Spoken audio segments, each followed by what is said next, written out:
Hello everyone, welcome back to my channel. Today's class would going to be very important and interesting because in this class I would going to discuss 4 basic models which we all should know because हम सब formal और officially languages में बातें करते हैं. To impress other हमें ये models पता होने बहुत ज़रूरी है. And the models are could have been, would have been. हमने सबने ये models सुने होते हैं. But somehow somewhere we lag to use it. Why? Because हमें clarity ही नहीं है कि ये वो models verbs जो है कब कहाँ कैसे use करना. So just without wasting a single minute, let's just commence the class quickly. Alright, as you all can see that I have written model verbs of could have been, would have been. Let's just try to understand कि हम ये models कब कहाँ कैसे use कर सकते हैं, किस तरीके से हम सेंटेंस में इन्हें यूज करें. सबसे पहला मॉडल मैंने दिया हुआ है could have. Could have modal verb हम वहाँ यूज करते हैं जब हम कोई काम कर सकते थे बट ड्यू रीजन वो काम नहीं हुआ. सपोज मैं कल तुम्हारे घर आ सकती थी, जा सकती थी मैं उसके घर बट ड्यू सम रीजन मैं नहीं गई. अब वो रीजन कुछ भी हो सकता है.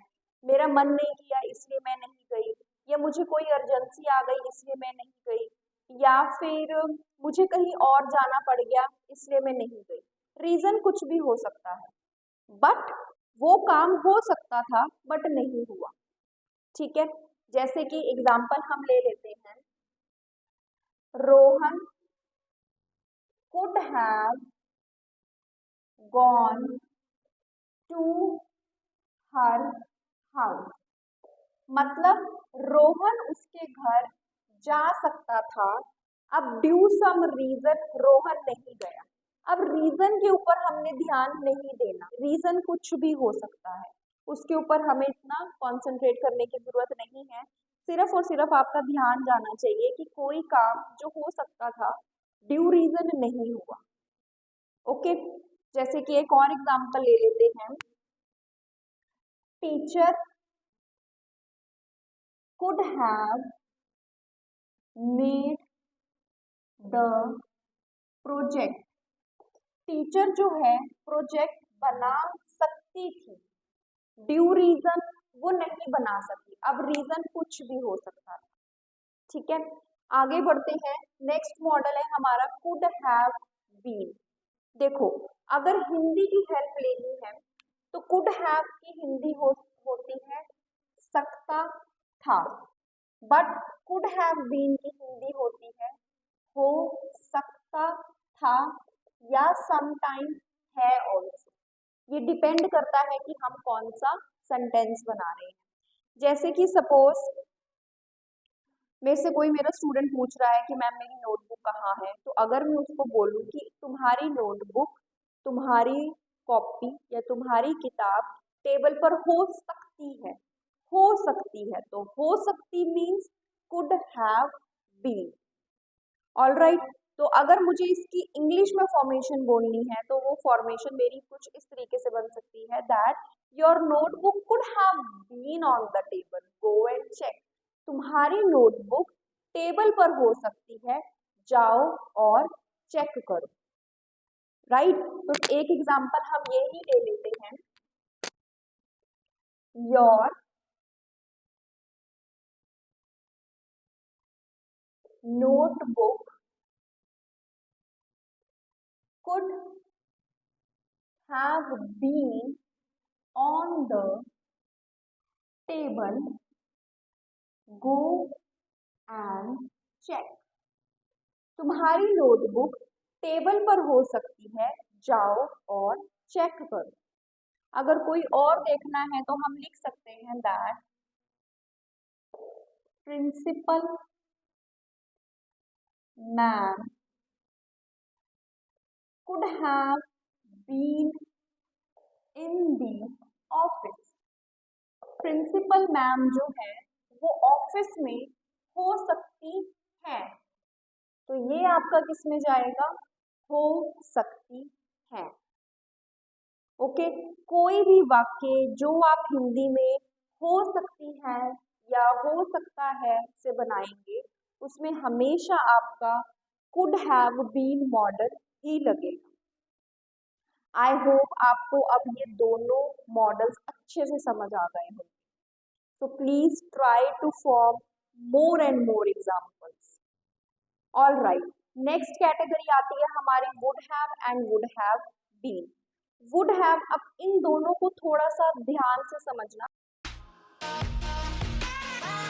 क्यों? बिकॉज ये दोनों के दोनों जो मॉडल वर्ब है वो एक दूसरे से जुड़े हुए हैं कहीं ना कहीं पर। जैसे कि वुड हैव की बात करते हैं, वुड हैव मॉडल में हमारे दो एक्शंस होते हैं। वुड हैव बीन मॉडल में भी हमारे दो एक्शंस ही होते हैं। ओके, अब इसका जो फर्स्ट एक्शन है वो हमारा होता है पास्ट से रिलेटेड। इसका भी जो हमारा फर्स्ट एक्शन है वो होता है हमारा पास्ट से रिलेटेड। अब इसका जो फर्स्ट एक्शन जो हमारा पास्ट से रिलेटेड है ये इनकम्प्लीट होता है, मतलब नहीं किया होता, पूरा नहीं हो पाता। ठीक है, इसका भी हमारा जो फर्स्ट एक्शन पास्ट से रिलेटेड है वो हमारा इनकम्प्लीट होता है। अब इसका जो सेकंड एक्शन है, मतलब फर्स्ट एक्शन जो आपका नहीं हुआ, जिसका रिफ्लेक्शन सेकंड एक्शन में पड़ेगा, वो भी आपका इसका पास्ट से रिलेटेड ही होगा। ठीक है, इसका जो रिफ्लेक्शन हमारा सेकंड एक्शन में पड़ेगा वो हमारा जाएगा प्रेजेंट से रिलेटेड। आई नो ये देखकर आप कंफ्यूज हो गए होंगे। अब मैं आपको एग्जांपल देती हूँ, एग्जांपल से फॉर श्योर आपको समझ आ जाएगा। सबसे पहले मैं बात करती हूँ वुड हैव। जैसे कि मुझसे मेरी बहन ने ड्रेस मांगी पार्टी में जाने के लिए, लाल कलर की ड्रेस मांगी और मैंने उसको नहीं दी। रीजन क्यों नहीं दी? क्योंकि मेरे पास खुद ही नहीं है, तो मैं कहाँ से दे दूँ उसको ड्रेस। ठीक है, तो इसको मैं बोल सकती हूँ that if I had a dress I would have given you.